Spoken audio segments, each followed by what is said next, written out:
All right, so I am back on the crane. I never left it. I'm just lazy, and now I've got some reasons to kind of maybe put some paint on this damn thing in the next 3 months. Yeah. So, the door, I can't make it work because the door actually comes into my woodwork that's inside here.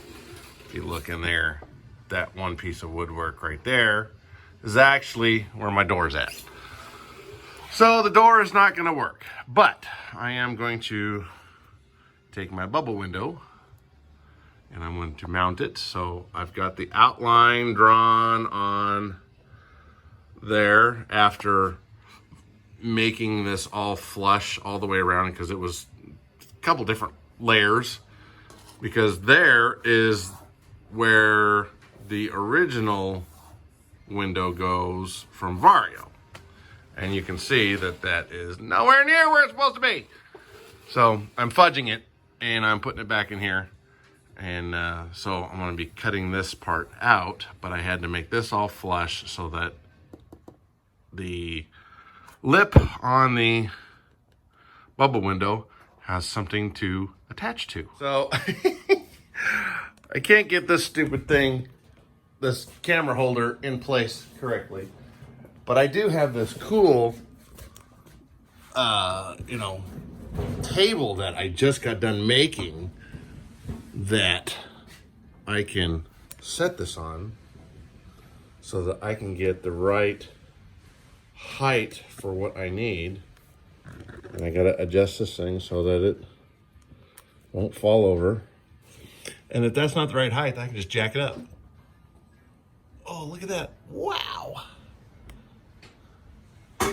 And now I have the right height for the camera. The camera's not moving, so it's balanced.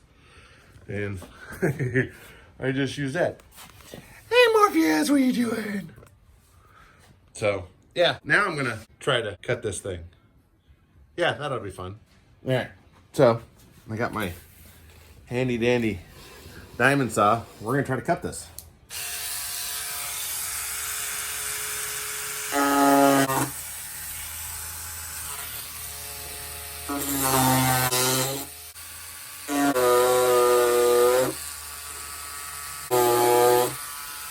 What happens when your diamond saw is not really diamond anymore? It's just a piece of metal. And it doesn't really cut, it more like burns. So I'm gonna try something a little different. I'm just gonna use a thin abrasive saw. This is gonna take more out, but I'm just rough cutting it.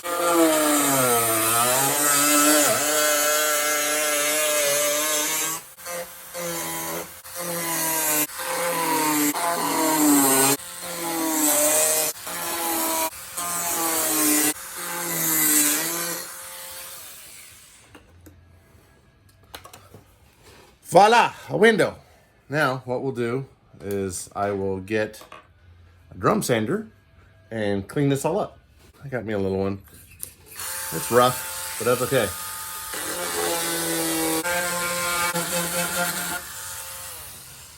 And it helps to have something that actually sand and doesn't just fall apart. Time for a new one. Back to what I was doing.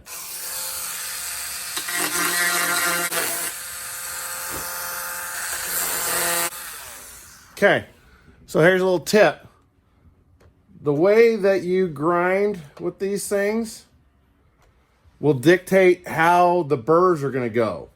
So since this thing is spinning clockwise, yeah, clockwise. So if you did it this way, you're going to get a bunch of little burrs. You can kind of see the burrs there. But when you're sanding, if you take and turn it and sand it like this, all the burrs, that rotation cuts into it, and you won't get any burrs showing up. The burrs that you see there are now on the inside. There's a little tidbit of information that's completely useless and you may not even remember it.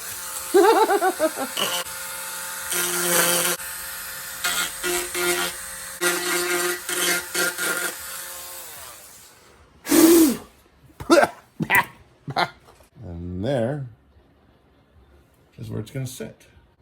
That actually looks like, you know, like I knew what the hell I'm doing. Yeah, I don't. I'm freaking winging this the whole way.